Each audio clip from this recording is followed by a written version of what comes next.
Apa dah jadi ni doh?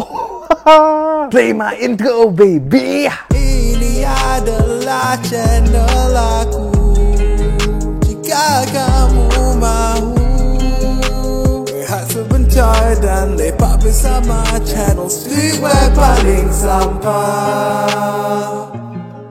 Yo, so aku tak tahu aku nak buat video ni macam mana. Aku tak ada point pun nak buat video ni. Just something pretty amazing happened in the streetwear scene, and I mean amazing in a not good way this time, okay? Or actually it's a good way. I'm not sure how to feel about this yet.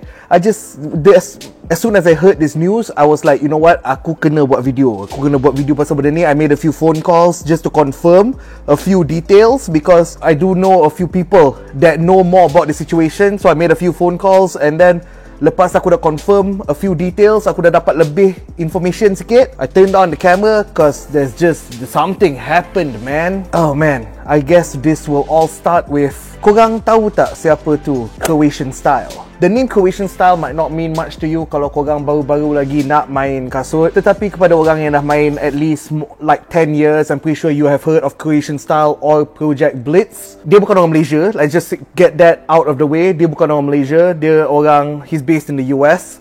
So Kecurian style or Dre or Project Blitz, depends on what you want to call him. Kalau kau panggil dia bapak kepada semua reseller, aku rasa kau tak salah. He's been doing this for a while. Project Blitz at one point was one of the places to get Supreme, and Kecurian style himself, he was famous for being one of the major resellers for SBs, like dia punya infamous photo with the 30 Paris SBs, 33 pairs, I'm not sure. So a little bit more backstory, why people call him one of the first resellers is because zaman forum Nike Talk, he used to sell a few sneakers, and at this one point, dia punya kebijaksanaan membuat business, he decided, okay, kasut Paris SB time tu baru keluar. Kasut tu tak famous sangat at that point. People were not buying it in the US and around the world. But then in Japan, everyone wanted it in Japan. So what he did was, he bought pairs everywhere just because he knew that the hype eventually was going to go global. It wasn't just going to be in Japan. So he bought pairs everywhere. This is from what I remember. This was back in my Nike Talk days, which was like, I don't know, before 2010. So what he did was, he bought all these Paris SBs, and then he generated the hype for them. Time to no one wanted them, but then he showed everyone, hey look, I have these 30 pairs of Nike SB Paris, and I'm going to sell them slowly. Aku nak jual one pair ni RM1000, and then the next pair I'm going to sell it for 1500. The next one 2000. It's just going to be all the way till the end, all the way until the 33 pairs are finished, if I'm not wrong. Eventually people were like, hey man, orang yang tak minat kasut ni suddenly was like, oh, the price is gonna keep on going up, I have to buy a pair too, So he was one of the first people to generate hype from a sneaker. Dia orang pertama untuk membuat kasut menjadi hype sebagai reseller. So this guy has been doing it for a while. He is also known as one of the top sneaker collectors in the world, infamously showing off his sneaker collections worth like 10 million USD, showing off his vault. Tetapi maybe that 10 million USD might not all be clean because of the point of this video today. Dia didapati a few days back, as of the time of recording, this is 2nd February 4:08 AM. A few days ago, it was discovered that a few stolen pairs were in his collection. Macam mana tu? This is rumored, okay? Allegedly. Aku tak nak kena saman ke apa. This is what I heard. Might be true, might be false, but then allegedly, sometime last year, in the year 2023, a few Nike stock was stolen. Bukan setempat, it became a very big thing because people were stealing from warehouses and shipping containers. I think the most infamous one was the Nike Memphis shipping situation, where I think about 200,000 USD worth of Nike stuff was stolen at Nike Memphis. And what happened was, allegedly, that guy that did a lot of the stealing was caught. dia kena tangkap polis baru-baru ni. Dan bila dia kena tangkap polis, apparently dia telah menyanyi dan telah drop a few names. Dan that is how pihak berkuasa telah dapat tahu yang hey, mungkin barang-barang dalam Dre punya collection ini kemungkinannya barangan curi, because Dre runs a business called Project Blitz, and Project Blitz is a reselling platform that sells a lot of sneakers. And oh man, I cannot enforce enough just how big of a collector this guy is. And I'm not saying all his sneakers are stolen. I'm not saying all his sneakers are not legit, because my gosh, his sneakers actually are. He's got a few sneakers. Macam dia ada Jordan 8 Lakers yang Kobe actually wore. He has like Kobe's pair. He has that pack, that Jordan 3 and Jordan 8 pack. He has Kobe's one. You know, that's how big of a collector he is. He is crazy, you know. Definitely, in terms of collection, definitely top 5 in the world. This guy is amazing, which makes it a lot more crazier that he would actually do this. If he did it, my gosh.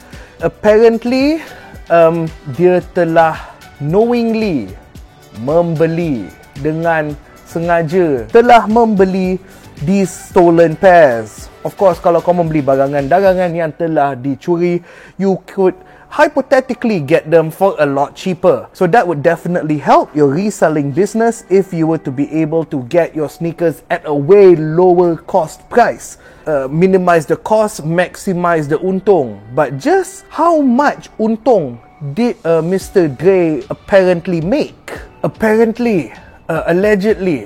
Wait, this is not even allegedly, because it's true, because news articles came out. Police telah pergi ke dia punya vault, his infamous vault, and they collected about 5 million USD worth of stolen goods. 5 million USD. How much is 5 million USD in ringgit? How much is 5 million USD in Malaysian ringgit? Bro, 23.6 juta, bro. 23.6 juta. That is life-changing money. That's enough money to change like the lives of like 20 families, you know. That's crazy. And that is how much stolen goods he had. Oh my gosh. I'm not sure whether disappointed or surprised, you know, because I don't know him.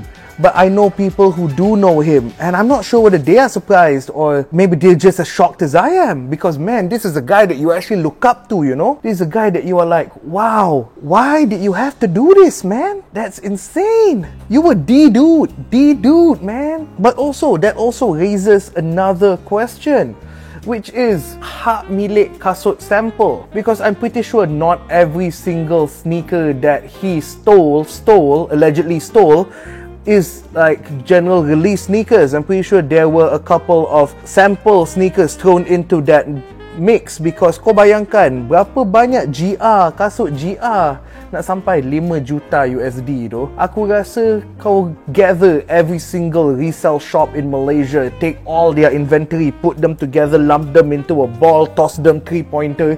I am pretty sure it does not add up to even close to 23 juta ringgit. I don't know how many sneakers you have to add up to 23 juta ringgit. Kalau kau tak ada kasut sample, kasut PE, kasut yang all those higher end shoes, I'm pretty sure that played a big part as well. So the thing about sample shoes is the way some of the sample market works is Kecurian is very familiar. My company is very familiar with sample shoes as well. Sometimes you have pairs that come from the company, sometimes you have pairs that come from the designer, sometimes you have pairs that don't really have an owner. So kadang-kadang, let's say if you were to buy a sneaker that did not come from the company, maybe it came from the kilang, maybe it came from like the guy who designed the shoe, without company knowledge and approval, maybe barangan itu masih hak milik syarikat itu. Like, you know, if you buy a sample from a Nike designer, the shoe probably, it might not even belong to the guy, it might still belong to Nike. So if the guy were to take the shoe and sell it to you, that might be considered a stolen shoe. Yeah, of course, Kecurian, we definitely check our sources and all that, because that's how we make sure the sneakers are legit. But that definitely changes things for the sample market, doesn't it? Because then you could actually be getting all these unreleased pairs. Semua kasut early, semua kasut, you know, yang datang dari kilang, unofficial. Could they be stolen shoes? Mungkin ke kasut ini semua all these early pairs, you see companies and resale shops flexing. Tengok, kita dapat kasut fresh from the kilang. You never thought about it, isn't it? Tak pernah terfikir pun, tak pernah terlintas dalam fikiran kau yang mungkin kasut tu sebenarnya kasut curi. Wow, this puts a very big perspective into things, you know? Man, but I don't know, I hope it's not true. I hope it's not true, just because, like I said, I existed during the Nike Talk time as well. I have been doing this for a long time, more than half my life. I've been doing sneakers. I'm turning 31 this year. I've been doing sneakers for like 16 years, I think. Not sneakers, streetwear. I've been doing streetwear for like 16 years, more than half my life. It is kind of sad to think that someone that you look up to so much could be involved in something like this. But wow, I don't know. What do y'all think? Do y'all have an opinion on this? I definitely hope that by the time I finish editing this video, that more positive news comes out of this. But man, I just wanted to sit down and just bercerita dengan korang lah, that this is crazy, man. Oh man, this is like me reviving. Dulu aku pernah ada series of videos where aku just cerita pasal sneaker news. I used to call it the Hans Abdullah News Show, or HANS, Hans. I used to call it that. So this kind of reminds me of that thing I used to do.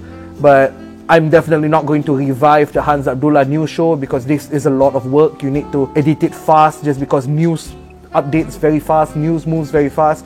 But man, sneaker news, this is crazy. I don't think there's ever been a case like this in the world.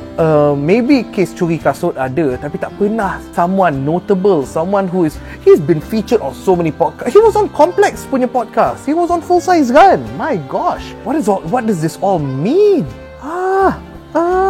So yeah, I just wanna talk about that. This is crazy. This is insane. Semoga benda ni tak terjadi di scene Malaysia, just because our scene is a little bit too small for this kind of thing. We cannot afford we cannot afford having someone steal 23 million ringgit worth of shoes, man. I don't think you even have I think you go to Sneakerlah, you add everyone's collection up. I don't even know whether it hits 23 million. I mean, it might. I mean, there's 30,000 people that go to Sneakerlah. But yeah, what do y'all think? Leave it in the comments below. Your thoughts on this whole situation. Do you think he did it?